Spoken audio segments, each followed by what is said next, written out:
This will be the last video here. So of course, there's major connections here everywhere you look. And I don't want to spend much time on this. I've already talked about it in some other videos.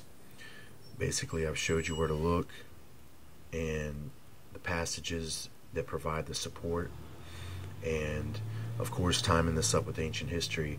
And that's kind of how, that's really what's going on here. The question is, what's the purpose of hiding this history and creating some fictitious 6,000 year creation story?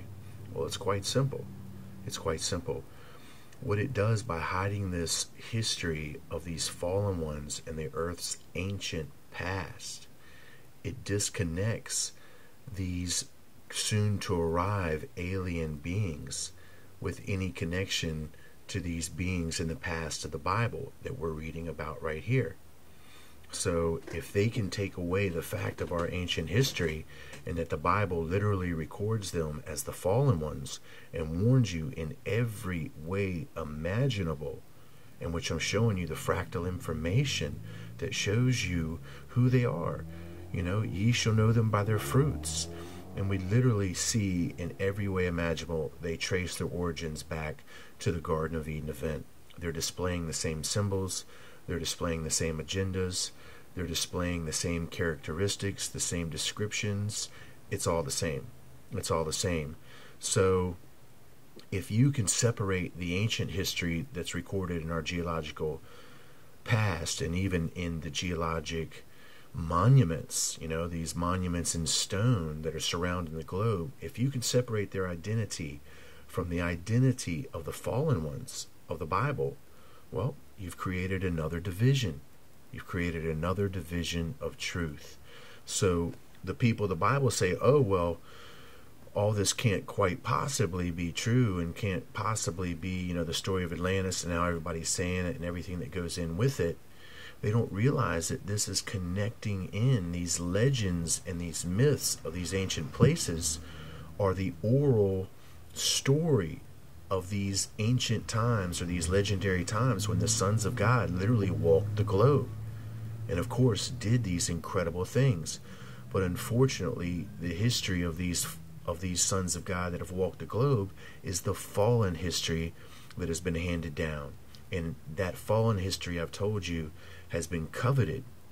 And of course, you see that ancient Israel is recorded as worshiping Ashtaroth and Baal. And then you know that the GFL have leaders named Ashtaroth. And then they have another leader that goes by the name of Vril. And then Vril is short for Vrilon of the Vril Society, of which is famous in early Nazi Germany. So it's all the same fractal code of information. So the whole point is to subtract all of that history from your mind.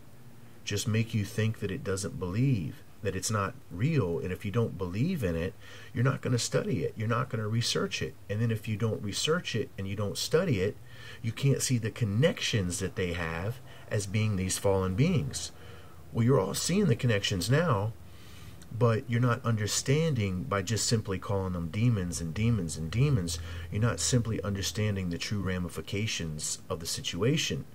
The situation is that they were here for an original work that was not evil. And I showed you those verses that are in Ezekiel chapter 28, which describes Satan in the garden, and he was perfect in his ways before iniquity was found in him. And then, of course, you see him when he goes to Job in verse 1. In chapter 1 of the book of Job, you see Satan comes into the meeting of these sons, okay? So you can see that Satan is a part of this administration. You got to remember, God created Lucifer, Satan, and the devil so that they were performing a particular task that was to administer to the mortals of the realms of these planetary systems.